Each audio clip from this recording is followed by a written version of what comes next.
और यहाँ उपस्थित प्रबुद्धजन,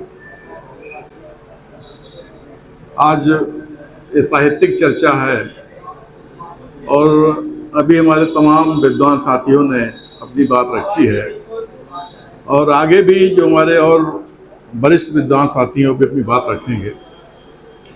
साथियों, प्रेमचंद जी के बारे में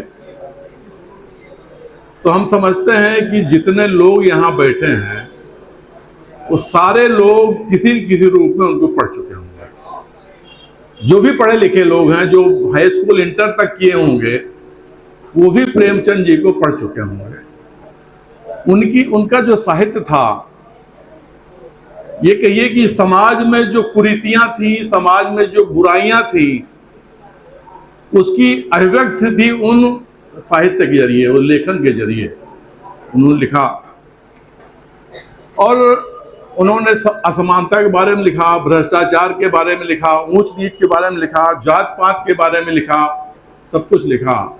उस समय, हालांकि उस समय ज़्यादा बुराइयां थी, आज कम हैं, लेकिन हैं, अभी भी बुराइयां हैं।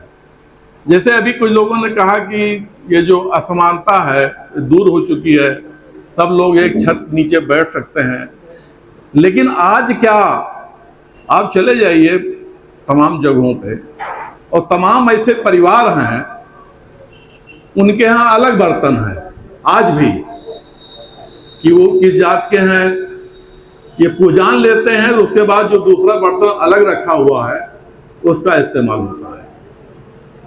आज भी क्या जो ठाकुर साहब हैं गांव में, गांव के, और पंडित जी हैं, क्या उनके साथ उनकी चारपाई पे दलित बैठ सकता है? उस गांव का नहीं बैठ सकता है। वो असमानता अभी भी है, लेकिन ये है कि हम ही कह सकते हैं कि असमानता काफी कम हुई है, काफी कम हुई है। जो पढ़े लिखे लोग हो गए हैं, जो अपर कास्ट में जो समझदार लोग हो गए हैं, या जो दलित वर्ग के जो पढ़ लिख के आगे बढ़ गए हैं, उनका जीवन स्तर थोड़ा सुधर गया है, तो इन सब चीजों के नाते कुछ असमानता कम हो गई है। और बात यह नहीं है कि प्रेमचंद जी ने क्या क्या लिखा, क्या इसे लिखा, क्या लिखा। बात यह भी है कि हमने जो लिखा, हमने पढ़ा, बहुत बेहतरीन पढ़ा, तमाम विश्लेषण कर डाला उनके बारे में, लेकिन उसको ग्रहण कितना किया हमने। संघर्ष की बात की तो हम उस समाज के सुधार के लिए क्या संघर्ष किया हमने।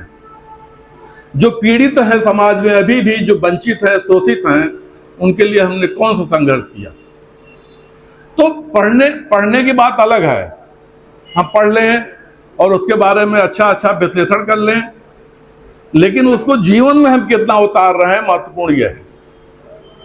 तो हम बहुत लंबी बात नहीं करके, शायद हमारी बात बुरी लग सकती है लोगों को, हम ये चाहेंगे कि हम पढ़ें, ठीक है पढ़ें, उनके बारे में अच्छा ही स्थित पढ़ें, लेकिन कुछ ग्रहण करें और उसका जो फायदा समाज को भी पहुंचाने का प्रयास करें।